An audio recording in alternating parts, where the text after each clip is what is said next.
Hello everyone, আমি মৌমিতা। আমার ছোট্ট একটা ব্লগে সবাইকে ওয়েলকাম। আজকে ফ্রাইডে, বাট এই ব্লগটা যেটা দিয়েছি সেটা হলো গতকালের। কলকাতায় আসলে স্প্ল্যানেট এরিয়াতে যাব না সেটা কখনো হতে পারে না। তো শপিংয়ের জন্য স্প্ল্যানেট হলো আমাদের বেস্ট জায়গা, সেটা আমরা সবাই জানি। তো ওখানে চলে গেছিলাম এখানে কিছু জিনিসপত্র কিনতে। তো এখানে কিছু জিনিসপত্র তো কেনা হয় না, কি অনেক কিছু, মানে একটা দুটো কিনলে মন ভরে না, যেটা দেখবো মনে হয় সেটাই নিই। এনিওয়ে, তো আমরা প্রথমে চলে গেছিলাম, মেট্রো করে গেলাম। আমি দমদম থেকে গেছি স্প্ল্যানেট, ওখান থেকে গেলাম স্ট্রিলেদার্সে গিয়ে জুতো, ব্যাগ, অনেক কিছু দেখেছি।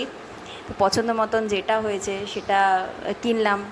জুতো অনেক কিছু কিনেছি, মিঠির জন্য, আমার জন্য জুতো কিনলাম। তারপরে ওখানে গিয়ে প্রচুর পার্স পছন্দ হচ্ছিলো, ব্যাগ পছন্দ হচ্ছিলো। তোমরা সবাই জানো ওখানে কত রকম ভ্যারাইটি রয়েছে, কত স্টক ওদের। তো যেটা দেখবো মনে হয় সেটাই নিয়ে নিই। বাট সব কিছু তো মানে অ্যাট এ টাইম হয় না। বাট যাই হোক, যেটা পছন্দ হয়েছে সেটাই নিয়েছি। আরও কিছু নেওয়ার ইচ্ছা ছিল, বাট এত গরম, তো এখানে বেশিক্ষণ মানে থাকাটা খুব প্রবলেম। এনিওয়ে, তারপর আমরা বেরোলাম, বেরিয়ে চারিদিকে যা হয়, মেয়েদের যা হয়, যেটাতে দেখি সেটাতেই দাঁড়িয়ে পড়ি। কানের দুল, ক্লিপ, হেয়ার ব্যান্ড, সব কিছু দেখে টেকে যেটা পছন্দ হলো তারপর সেটা নিলাম। নিয়ে মিঠি খেলো আইসক্রিম। ওই ফটোটা দেওয়া হয়নি ওইখানে, কারণ বাচ্চারা তো জানো আইসক্রিম খেতে খেতেই 2 মিনিটও লাগে না ওদের আইসক্রিম খেতে। তারপর যা যা নেওয়ার সব নিয়ে তারপর আমরা চলে গেছিলাম একটু খাবার দাবার খেতে।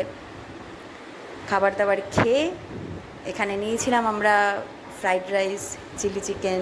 আমি, মিঠি, আমার যাও গেছিলো সাথে। তো আমরা সবাই মিলে অ্যাট লাস্ট সব শপিং করে এখানে খেতে এলাম। এটা হলো রুচিকা বলে একটা রেস্টুরেন্ট, তোমরা সবাই নিশ্চয়ই চেনো, সবাই গেছো। এদের চাইনিজ প্রচণ্ড ভালো খেতে। তো কেউ যদি না যাও একবার প্লিজ ট্রাই করো এখানে গিয়ে। আর খাবার ছিল জাস্ট অসাম। খালি পেটে ঘুরে তারপর যদি এরকম টেস্টি খাবার পাওয়া যায় সবার ভালো লাগবে। আমাদেরও প্রচণ্ড ভালো লেগেছিলো খাবার।